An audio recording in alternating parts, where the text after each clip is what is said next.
Hi everyone, please enjoy these stories about the art of cross-dressing. We are a young channel, so liking and subscribing goes a long way. Enjoy! Katie drove fast down the highway.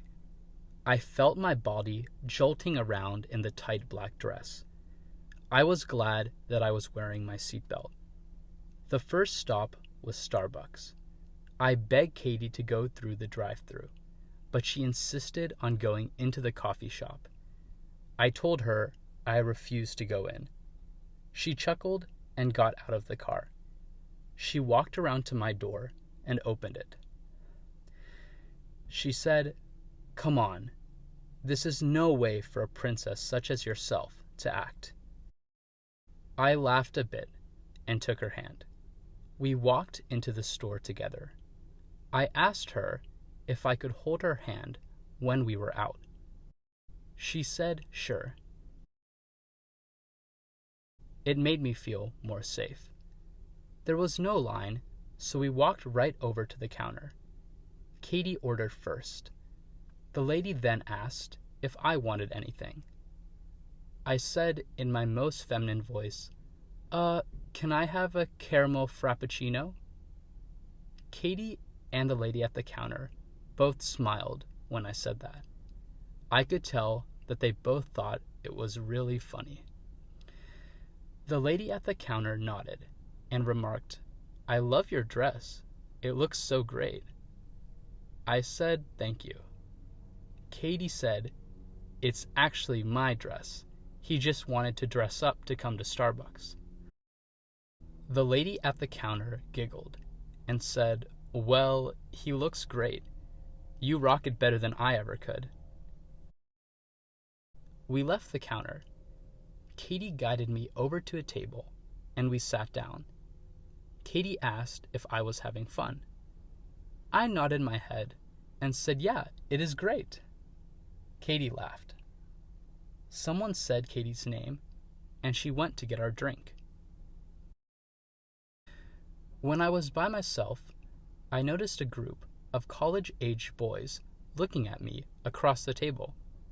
I looked down. I felt all their eyes on me.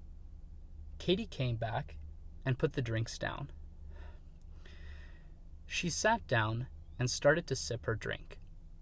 A few seconds later, one of the boys came up to our table and introduced himself. He turned to me and said, "I saw you from over there and thought you were really cute. I was wondering if I could get your number."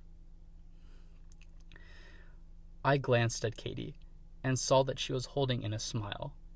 I didn't say anything and just froze. This was so awkward. The boy just continued to wait there. Finally, I said, "I think I'm a little old for you." I could instantly tell that the boy was immediately shocked. He jolted back and ran over to his friends. I could see his friends laughing at him as they heard my response. At this point, everyone in the store was looking at me, or at least it felt like that to me. Katie said it was time to go and walk with me back to her car. She said, "We need to work on your girly voice. You would be a lot more convincing if you tried to increase your pitch." I nodded. Katie said the next stop was the mall. We drove another 15 minutes before we arrived. Katie got out first and came over and opened my door. I liked that she was treating me like a lady. We both walked to the mall together. I felt my feet getting a little bit tired of walking in heels, but decided that I wouldn't complain. The mall was really packed since it was a weekend evening. There was a lot of people dressed up, so I didn't feel too out of place. We went to the ladies' shoe shop first. We strutted around and tried on a few heels. Katie made me try on some 6-inch neon pink heels and walk around. I could barely walk and almost fell. Good thing Katie was standing there to catch me. Katie also tried on some heels, and ended up buying a pair. The next shop that we went to was the salon. We both got our nails painted. The ladies working there were gossiping about me being a guy. At least I think so. I couldn't understand what they were saying, since it was in a different language. I had my nails painted red, and Katie had her nails painted blue. It felt good to do all of these things. I took a deep breath and decided that I really liked how it felt to be a girl. It was so relaxing and fun. I made a mental note to myself that I would do this again in the future. The next place that we went to was the food court. Katie bought a pizza. I told Katie that I didn't like that she was paying for everything.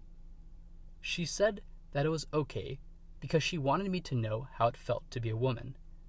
Something about not paying for anything made it a lot more enjoyable. I wished that it wasn't so normal for guys to always pay for everything. We talked some more as we both ate our pizza. A man approached Katie and asked for her number. She told him that I was her girlfriend, so she was taken. I waved at the man in a feminine way. He smiled and left. It was kind of annoying having guys always coming up to us, but not too big of a deal. The final stop was a women's clothing store. Katie and I both tried on a few different styles of dresses. I was amazed by the variety of women's clothes that were there. Guys' clothes was so boring compared to this. I noticed that I enjoyed the short and tight dresses more than the loose and flowy dresses. Katie enjoyed the longer dresses that had more designs on them. Once we were done, we left the clothes in the dressing room and headed to the exit. I told Katie that I had a really fun time and was grateful for all the effort that she was putting into this. Katie smiled and said that she really enjoyed it too. She said that we should do it again sometime. I agreed. Katie drove us back to my place and helped me take off everything. Katie carefully packed the blonde wig back into her duffel bag and used a makeup remover to take the makeup off my face. She then carefully helped me remove the dress so that nothing ripped. She took her heels back and packed them up too. I changed into some more comfortable clothes, and we chatted a bit. Katie told me that I was welcome to borrow anything from her wardrobe whenever I wanted. I was excited to hear this. We hugged, and Katie left. The end. I hope you guys enjoyed this story. Leave a comment below if you have any ideas for future stories or any other type of content. I appreciate you if you made it this far. You must be a true fan. Haha. See you next time.